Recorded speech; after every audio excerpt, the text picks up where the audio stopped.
Juga jadi sorotan, saudara, bola tenis berisi narkoba ditemukan di area lapas narkotika kelas 2A di Kabupaten Pamekasan, Jawa Timur. Narkoba ditemukan warga saat bekerja di sekitar lapas. Penemuan bola tenis berisi narkoba berawal saat kegiatan bersih-bersih sampah dan rumput di area lapas yang melibatkan warga sekitar. Di dalam bola tersebut ditemukan sabu seberat 1,39 gram.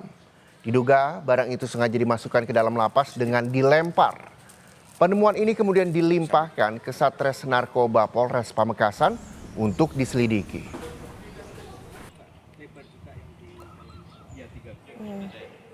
Petugas itu menemukan barang yang tidak semestinya ada di situ, berupa bola tenis. Karena setelah bola tenis itu dilaban, dibuka labannya sedikit, ada goresan silet di kulit bola tadi.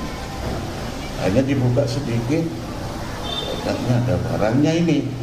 Nah, kami koordinasi dengan Sat Narkoba Polres Pamekasan bahwa membenarkan setelah dilakukan pemeriksaan barang itu sejenis sabu-sabu seberat 1,39